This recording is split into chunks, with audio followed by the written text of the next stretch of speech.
عقدۃ من لسانی یفقهوا قولی صلاۃ و سلام علیک یا رسول اللہ وعلی آلہ و صحبہ یا حبیب اللہ۔ ہماری مسجد کے اندر جو درس ہوتا ہے بروز بدھ، آج 220 تک ہم مکمل ہو چکے تھے ہماری احادیث مبارکہ، اور 221 احادیث پاک میں سے یعنی آج کا جو ہمارا درس ہے یہ حدیث نمبر 221 ہے۔ وعن ابن مسعود قال قال رسول اللہ صلی اللہ تعالی علیہ وآلہ وسلم انزل القرآن علی 7 احرف۔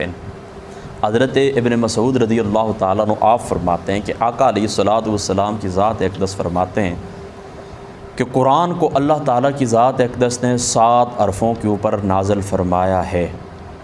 لکل آیت منہا ظہر و بطن، ہر آیت کا ایک ظاہر ہے اور ایک باطن ہے۔ ولکل حد مطلع، اور ہر حد کے لیے آگاہ ہونے کی ایک جگہ ہے۔ یہ حدیث پاک جو یہ مشکل ترین حدیث پاک ہے، اور اس کا معنی و مفہوم صحیح تفصیل جتنا تک نہ بتائی جائے آپ کو سب نہیں آ سکتا، لہذا میں تھوڑی سی اس کی وضاحت کر دیتا ہوں، آپ لوگ آپ نے توجہ سے اس بات کو سننی ہے۔ دیکھیں، اللہ تعالیٰ نے قرآن 7 حرفوں کے اوپر نازل فرمایا، اس کا کیا معنی ہے؟ بعض محدثین فرماتے ہیں کہ 7 حرفوں سے مراد یہ کہ قرآن پاک کے وہ 7 امور، جس طرح اللہ تعالیٰ نے قرآن کے اندر امر، نہی، قصے، مثالیں، واعظ، وعدہ، وعید، ظاہری سی بات ہے پورے کا پورا قرآن ان 7 امور کے اوپر مشتمل ہے۔ کہیں پر اللہ نے حکم دیے، کہیں پر اللہ نے منع کیے، کہیں پر اللہ تعالیٰ نے وعدہ کیے، کہیں پر اللہ تعالیٰ نے ڈرایا ہے، کہیں پر اللہ تعالیٰ نے قصوں کو بیان فرمایا، کہیں پر اللہ تعالیٰ نے مثالوں کو بیان فرمایا، کہیں پر اللہ تعالیٰ نے واعظ فرمایا ہے۔ یہ 7 چیزیں نا، پورا قرآن ان کے اوپر مشتمل ہے۔ تو وہ کہتے ہیں کہ 7 حرفوں سے مراد یہ 7 امور ہیں۔ بعض محدثین، بعض شارحین یہ فرماتے ہیں۔ بعض فرماتے ہیں کہ 7 حرفوں سے مراد، 7 حروف سے مراد عقائد، احکام، اخلاق، قصص، امثال، وعدہ اور وعید، یہ 7 مراد ہیں۔ اور بعض فرماتے ہیں کہ 7 سے مراد کثرت ہے، یعنی اللہ تعالیٰ نے اس قرآن کے اندر بہت کثرت رکھی ہے، اور بہت تنوع ہے اس کے اندر، اور بہت گہرائی ہے، اور بہت گہرائی ہے، اور بہت آسانی ہے، بہت وسعت ہے، کسی قسم کی کوئی تنگی نہیں ہے، کسی قسم کا کوئی حرج نہیں ہے۔ یہ تو میں نے آپ کو بتایا نا کہ بعض محدثین اور بعض شارحین کا قول ہے۔ اکثر محدثین فرماتے ہیں کہ 7 حرفوں سے مراد 7 لغتیں، 7 حروف سے مراد 7 لغتیں۔ پھر سن لیں، اکثر محدثین، اکثر شارحین کے نزدیک 7 حروف سے مراد 7 لغتیں، ٹھیک ہے؟ عرب کی مشہور 7 لغتیں، جن میں سب سے مشہور ہے لغت قریش، نمبر 2 لغت بنو تے، لغت حوازن، لغت اہل یمن، لغت ثقیف، لغت حذیل اور لغت بنی تمیم۔ یہ 7 لغتیں، ان 7 لغتوں کے اوپر اللہ تعالیٰ نے قرآن کو نازل فرمایا ہے۔ بولی بولنے کے یہ 7 طریقے تھے، گفتگو سمجھانے، تکلم، روز مرہ کی جو گفتگو ہوتی تھی، عربوں کے اندر یہ 7 لغتیں تھیں، یہ 7 قسم کی بولیاں تھیں۔ تو ابتدا کے اندر اللہ تعالیٰ کی ذات اقدس نے فقط اور فقط لغت قریش کے اوپر اللہ تعالیٰ نے قرآن کو نازل فرمایا، اور لغت قریش کے مطابق ہی پڑھا جاتا تھا، لغت قریش کے مطابق ہی پڑھا جاتا تھا، لغت قریش کے مطابق ہی نازل ہوا ہے۔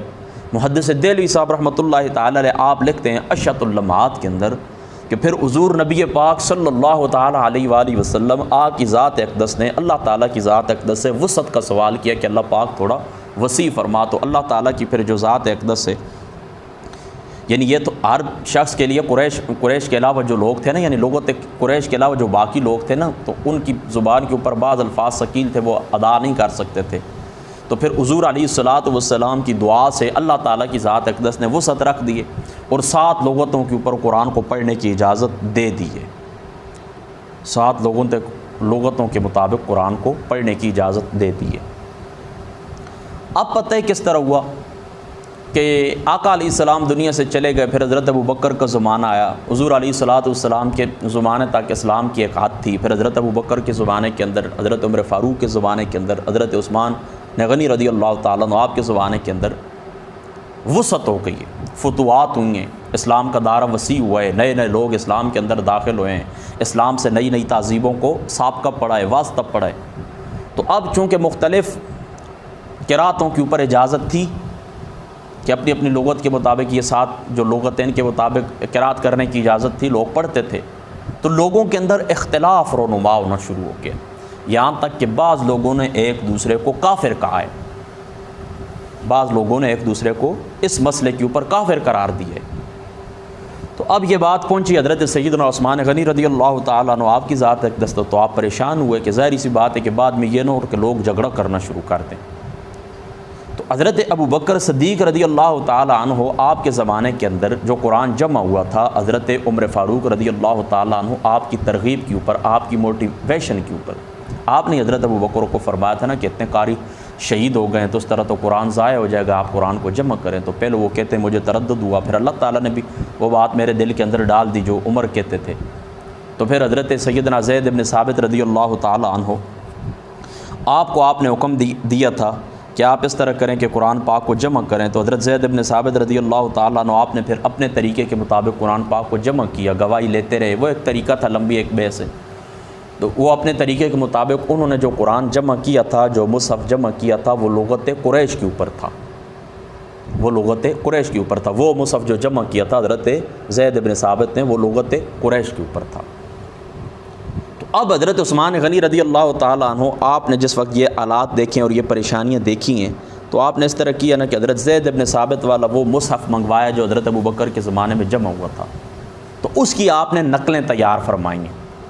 زید بن ثابت والا جو نسخہ تھا، اس نسخے کی آپ نے نقلیں تیار فرمائی اور سارے گورنروں کو آپ نے مختلف شہروں کے اندر بھجوا دیے، اور باقی جو نسخے تھے، یعنی باقی جو لغتوں کے اوپر جمع شدہ جو آیات بینات تھیں، قرآن تھا یا قرآن مجید کے نسخے تھے، تو آپ نے ان کو تلف کر دیے۔ اور میری اپنی ذاتی تحقیق یہ ہے کہ بعد تاریخی روایتوں کے اندر آتا ہے کہ آپ نے انہیں جلوا دیا تھا، جلایا تھا نہیں بلکہ پانی سے آپ نے ان کو ضائع کر دیا تھا، پانی کے اندر ڈال کر ان روح کو آپ نے مٹا دیا تھا، پانی کے ذریعے آپ نے ان کو تلف کر دیا تھا، جلایا تھا نہیں، یہ ٹھیک نہیں ہے۔ اب آپ سمجھ گئے نا، صحیح اچھے طریقے سے آپ سمجھ گئے اس بات کو کہ قرآن کو اللہ تعالیٰ نے 7 لغتوں کے اوپر نازل فرمایا ہے، 7 حروف کے اوپر نازل فرمایا، اس سے مراد 7 لغتیں، اس سے مراد 7 قسم کی قراتیں۔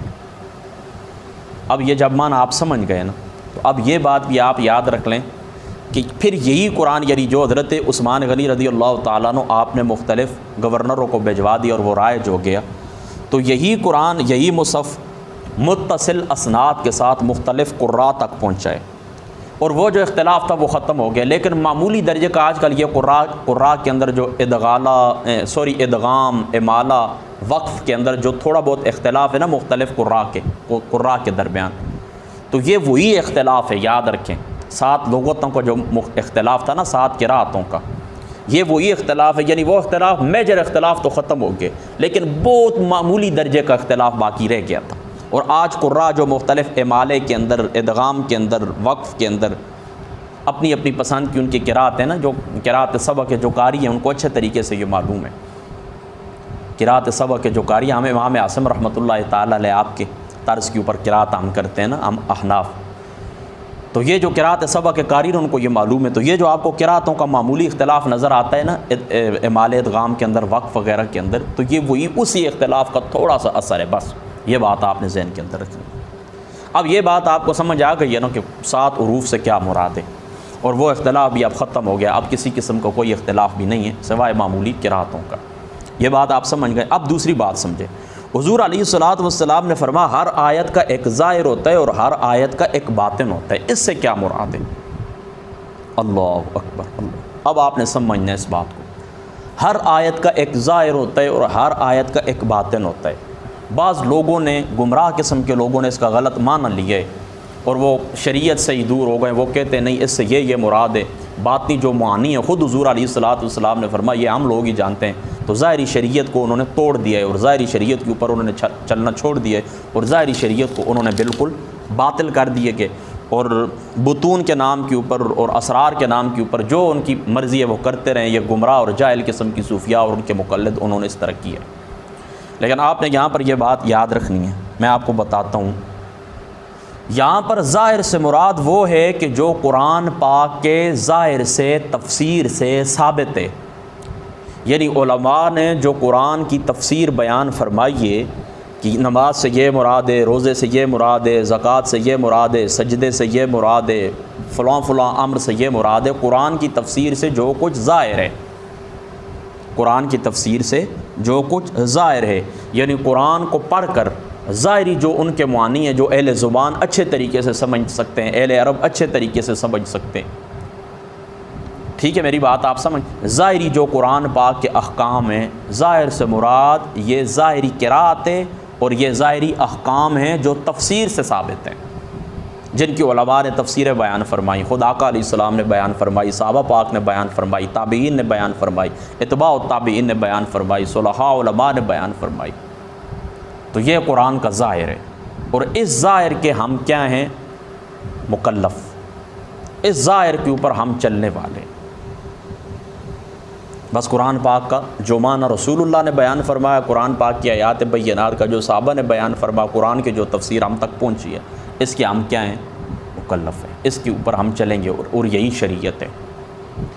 اب بعض لوگ وہ ہوتے ہیں کہ جن کی باطن کی ایک آنکھ کھلی ہوتی ہے اور وہ اللہ تعالیٰ کے خاص بندے ہوتے ہیں, اللہ تعالیٰ کے نیک بندے ہوتے ہیں, عرفاء ہوتے ہیں, جو ظاہری شریعت کے اوپر اتنی مضبوطی سے چلتے ہیں کہ ان کو انعام کے طور کے اوپر اللہ تعالیٰ علم لدنی عطا فرما دیتے ہیں. ان کی باطنی آنکھ کھل جاتی ہے, وہ لوح محفوظ کا مشاہدہ کرتے ہیں, وہ عرش معلق کو دیکھتے ہیں, وہ کرسی کو دیکھتے ہیں, نیچے نگاہ دوڑاتے ہیں, تخت و صراط تک ان کی نگاہیں چلی جاتی ہیں. اللہ اکبر. تو ایسے جو لوگ ہیں نا اللہ تعالیٰ کے خاص بندے, تو یہ قرآن کے کچھ اسرار اور رموز ہیں جو ان سے وہ واقف ہو جاتے ہیں. یہ قرآن کا باطن ہے. یعنی وہ معنی آپ کے اوپر نہیں کھلتے, اہل ظاہر کے اوپر نہیں کھلتے, وہ معنی اہل باطن کے اوپر کھلتے ہیں. لیکن اہل باطن اس طرح نہیں کرتے کہ ان خفیہ جو باطنی جو معنی ہوتے ہیں ان کو پکڑ لیتے ہیں, ان کے اوپر عمل پیرا ہو جاتے ہیں اور ظاہری شریعت کو چھوڑ دیتے ہیں. وہ اس طرح نہیں کرتے.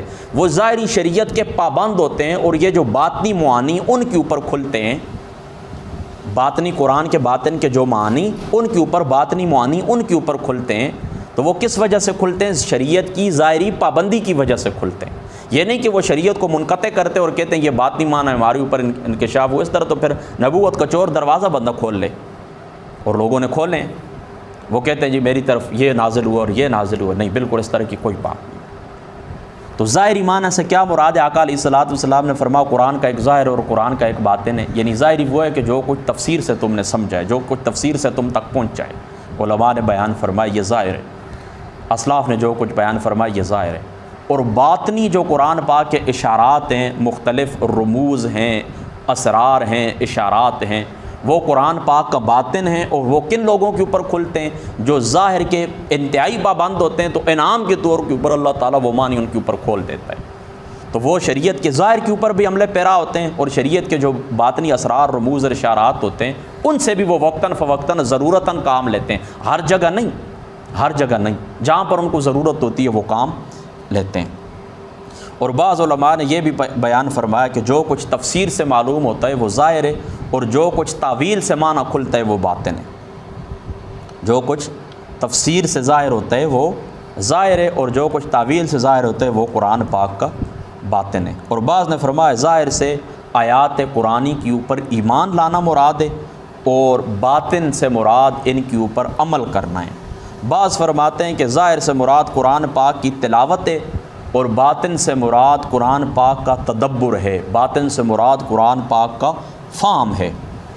بعض فرماتے ہیں کہ ظاہر سے الفاظ اور باطن سے معنی مراد ہیں, یا یہ مراد ہے کہ قرآن کے قصے ظاہر ہیں, اخبار ہیں. قرآن کے جو قصے ہیں نا وہ ظاہراً خبریں ہیں, لیکن باطن کے اندر اللہ تعالیٰ نے بڑی گہری نصیحتیں ان کے اندر رکھ دی ہیں.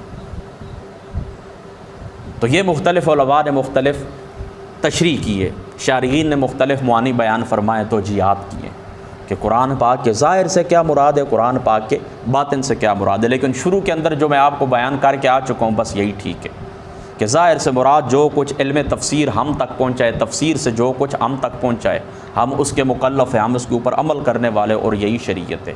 اور جو اہل باطن ہوتے ہیں جو قرآن پاک کے ظاہر کے اوپر انتہائی شدت کے ساتھ عمل کرتے ہیں اور ریاضتیں کرتے ہیں اور مجاہدے کرتے ہیں اور اللہ کے سامنے گڑ گڑاتے ہیں، تو قرآن کا باطن جو قرآن پاک کے مفہوم ہے، باطن جو قرآن پاک کے اسرار ہیں اور جو اللہ تعالیٰ کی حکمتیں اللہ تعالیٰ ان کے اوپر ظاہر کر دیتا ہے۔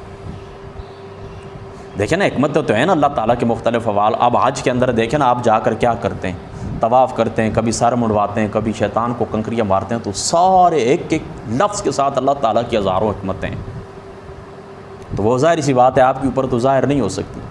میں آپ کو بتاؤں کہ اسرار الصلاۃ، میں نے ایک کتاب پڑھی تھی کسی زمانے کے اندر، یعنی نماز کے کیا اسرار ہیں اللہ تعالیٰ کی۔ میں کہتا ہوں کہ میرا دماغ ہی کام کرنا چھوڑ گیا تھا کہ یہ جو آپ آتے ہیں ظہر کی 4 رکعتیں پڑھتے ہیں پہلے، پھر عصر کی پڑھتے ہیں، ان رکعتوں کے اندر کیا تناسب ہے، ان رکعتوں کو مقرر، یعنی کیوں عصر کے وقت 4 ہیں، ظہر کے وقت 10 ہیں، میری بات ہے، کیوں صبح کے وقت 2 ہے، عشاء کے وقت 4 ہیں، پھر 7 3 وتر ہیں، پھر اتنے وقفے کے بعد نماز کیوں ہے کہ صبح نماز پڑھیں، آنکھ کھولیں، پھر کافی سارا وقفہ ہے، پھر ظہر ہے، پھر وقفہ ہے، پھر عصر ہے، پھر عصر اور مغرب کے درمیان پھر تھوڑا سا وقت ہے، پھر عصر سے عشاء تک پھر تھوڑا سا وقت ہے، ان اوقات کے اندر پھر تہجد کے اوقات، پھر کھانے پینے کے اسرار، خورد و نوش کے اسرار۔